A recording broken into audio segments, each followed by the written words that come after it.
Знаеш ли, че можеш да отслабнеш без фитнес, без броене на калории, без да даваш стотици левове за добавки? Знам, че звучи невероятно и провокативно, защото все пак това е масовото твърдение, нали така? Но в следващите минути ще ти покажа защо това не просто е възможно, а е логичният път, ако искаш лесно и устойчиво отслабване, без да се напрягаш колко калории ядеш или задължително да ходиш на фитнес. Остани до края. Ще ти дам конкретен план какво да махнеш от чинията си още днес, за да усетиш промяна още първата седмица. Здравей, казвам се Момчил Крумов. Преди време свалих 30 кг без никакъв фитнес и без броене на калории. От тогава изучавам науката за храненето, нутриционизъм и помагам на хората да върнат здравето, енергията и увереността си, като отслабнат по естествен начин. Ако темата ти е интересна, хареса и се абонирай. Така помагаш този тип съдържание да стига до повече хора. А ако накрая решиш да ме подкрепиш, ще намериш бутона за благодарност под видеото и линк към моя курс МК Протокол в описанието. И така, да започваме. Здравословното хранене не започва с какво още да ям, а какво да не ям, за да спра да саботирам тялото си. Днес ще видим 4 големи саботьора, които възпаляват червата и бъркат микробиома, което пречи на нормалното храносмилане, подуваш се, имаш газове, тежест, нередовно ходене на туалетна и прочие.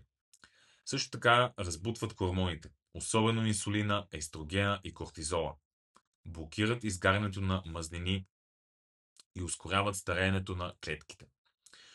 Някои добре ги знаете, но останете до края на видеото, защото може би ще ви изненадам с някои уж здравословни храни, които най-добре да избягвате по причините, които тук-що изредих.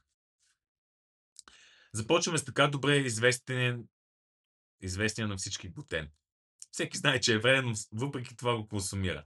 Но не всеки знае, че е тихият разрушител на червата и щитовидната жлеза. Представи си червата като финна защитна мрежа. Когато е здрава, пропуска хранителното и спира токсичното.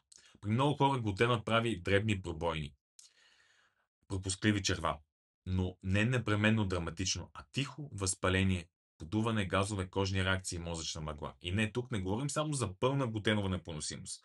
Дори без диагноза, при чувствителни хора глутенът може да обостря възпалението и да обърква имунната система. Тук искам да кажа, че е добре известно в науката, че 100% от хората имат глутенова непоносимост. Да, точно така, 100% хора. Обаче, да речем, около 30% имат явната и диагностицирана глутенова непоносимост, още около 30% имат леки симптоми, които са, например, подуване, тежест, и още около 30% нямат никакви симптоми. Но запомнете, че глутенът тихо саботира червата, а оттам всичко. Защото е добре известно, че от червата зависи цялата система. Имунитет, функция на мозъка, здраве, дълголетие, кожа и така нататък. Да не пропуснем, че глутенът директно атакува щитовидната, като жените са особено потърпевши. Причина за това си има, но няма да я дискутирам в това видео. А ако желаете, коментирайте и ще направя видео точно по тази тема. И така, глутенът се свързва с автоимунни процеси като Хашимото, което забавя метаболизма, сваля енергията, качва килограми. Възпалението в червата измества полезните бактерии, дава предимство на лошите и следва лошо храносмилане и неусвояване на полезните вещества от храната. Подут, корем, тежест, например и така нататък. Хроничният възпалителен процес пречи на клетките, по-конкретно митохондрите, да произвеждат енергия. Следва умора и бавен метаболизъм. Ще бъда честен и ще ви разочаровам. Но да, най-добре е глутена да се избягва напълно или поне да бъде силно ограничен. При някои хора задължително трябва да се спре. Ами баба и дядо, нали са яли хляб? Вижте, днешната пшеница не е като тогава. ГМО сортове с повече протеин, глутен, по-различни практики за добив, повече третиране с препарати за повече добив. Например, като глифосфат, така добре известния. И не забравяй, в миналото хляба често е бил храна за бедните. За тях черен и пълнозърнест, а за по-заможните бял. Това е друга тема, за която също ще говоря в друго видео. Но да не пропусна маята. Тези изкуствени дрожджи също правят коктейла да е съвършен тих убиец на добрата среда в нашите черва, което е пагубно в дългосрочен план. Практичен съвет.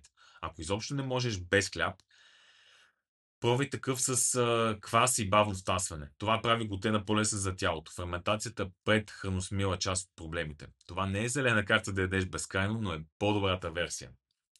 Пълнозърнест, лимец, ръж няма значение. По-добре е бял ферментирал или някакъв био, защото все пак билото е по-малко пръскан, но пак има глутен. Самият протеин остава. Мини задача за следващите дни е да махнеш глутена колкото можеш повече. Гледай какво става с подуването, енергията, настроението и дори кожата. Хайде за нея малко повече време трябва, но все пак. Ако това ти е полезно, щъкни, харесай и сподели някого, който постоянно се бори с подоткорен. Така, следва най-вредното нещо, което съществува. Директно казвам, масово използваните рафинирани растителни оля. Слънчоглед, соя, рапица, царевица и така нататък. Това е беда по 3 причини. Омега-6 в излишък. Изкривява се балансът с омега-3, това води до постоянно възпаление. Нестабилност са при нагряване. Окисляват се, образуват нежелани съединения, което е изключителен стрес за клетките, ДНК и митохондриите. Пълна химия са и нашият организъм буквално не знае какво да ги прави. А знаеш ли, че първоначалното им използване е било като лубрикант за машини? Да, точно така. И се замислете. Малко история и реалност. Пътят на тези масла до чинията минава през високи температури, екстракция, рефиниране, дезодориране, за да станат неутрални и дълготрайни. Звучи удобно за индустрията, ефтини са, но тялото не обича такъв профил мазнини. Какво да правиш вместо това? За термична обработка масло, ги, телешка лой, патешка мазнина, свинска маса, кокосова мазнина. Окей за готвене, стабилна е. Зехтин щадящи ползване на студено, много тъмна стъклена бутилка от един происход. Ако стяга в хладилник, по-вероятно е истински. Аз откакто изчистих растителните оля, коремът ми е в отлично състояние. Имате задача да изхвърлите рафинираното растително олио от кухнята. Замени го с горните от животински происход. Продължаваме нататък. Това е метаболитният кошмар. Преработени ултра храни, мазнини плюс бързи захари. Примерите ги знаеш. Чипс, понички, гофрети, бисквити, пържени закуски и така нататък.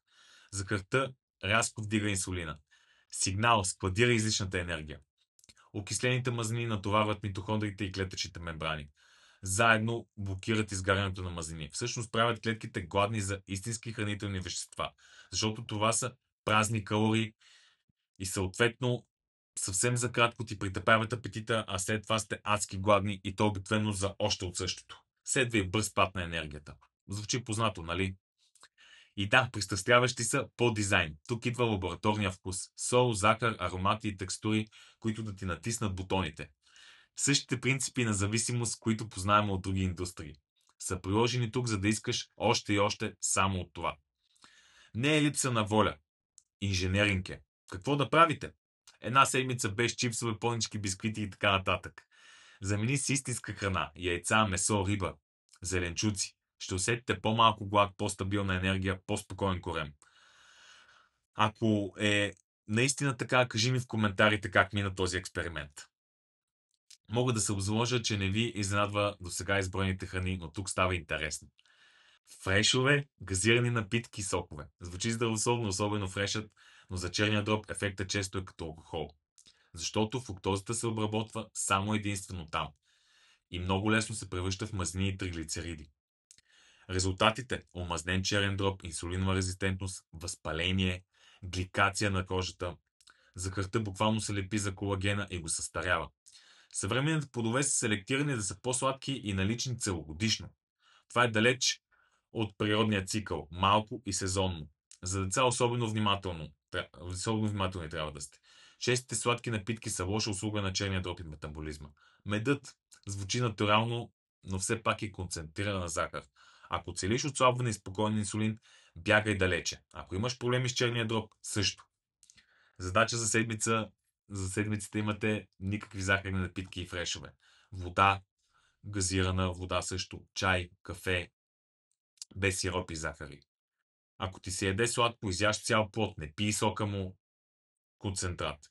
Тоест, когато спреш саботьорите, глутен, по-добро състояние на черва, щитовидна и по-малко възпаление. Рафинителни растителни иля, по-малко щити по клетките, техните мембрани, митохондрии, кожа. Комбинацията от рафинирано олио плюс бързи захари е рецепта за постоянен висок инсулин, пристрастяване, блокиране на горенето на мазнини. Захарни напитки, фрешове, течни калории, които сигурно рушат здравето на черния дроб. Гликация, преждевременно стареене. И да, може да ти звучи крайно, но истината е, че когато ги спреш, Вкусът се рестартира. Рецепторите се нулират. Микробиомът се пренастройва и изведнъж храни, които са ти били вкусни и са те блазнили, вече не просто не са ти вкусни, но и не те блазнят. Това е свобода и чувството е неповторимо. Как да започнете още днес? Извади и изхвърли рафинираните растителни оля от кухнята. В кофата директно, без да се замислиш. Дори да си ги купил на промоция от Kaufland. Сложи на плота масло, телешка лой или свинска маса, защото се намира по-лесно. Патешка също, но най-добре е масло, телешка лой и свинска маса. Кокосова мазнина също е окей. Започни седмица без глутен. Гледай реакциите на тялото. Седмица без напитки. Фрешове. Вместо това вода, чай, кафе. Една пазарска кошница без комбото, олио плюс захари, чипсове, бисквити, пънички и така нататък. Истинска храна, яйца, месо, риба, сезонни зеленчуци, плодове. Органи по желание. Бульони и супи от жилави меса, като плешка, джуан и така нататък. Пиши в коментарите коя от 4 стъпки започваш още днес. След 7 дни се върни и кажи какво усети. Как е съня, кожата, корем, апетит и така нататък. Днес накратко показах защо и какво махаме. Създадох онлайн курс МК протокол, където ти давам цялата система, какво да сложиш на мястото, кога да ядеш, как да комбинираш, как да подпомогнеш черния дроб, микробиома, инсулина и така нататък. За да усетиш резултат още първата седмица и да ги затвърдиш без глад и без фитнес насилие. Линкът към курса е в описанието. Ако видеото ти беше полезно, натисни бутона харесай ми, абонирай се с камбанката. И ако искаш да ме подкрепиш, бутона благодаря точно по това видео. Дори едно виртуално кафе е достатъчно, за да правя още такива видеа. Тепърва има много за какво да говоря. Това е само малка щриха. Аз съм Момчил Крумов и вярвам, че тялото ти знае как да се излекува, когато спреш да му пречиш.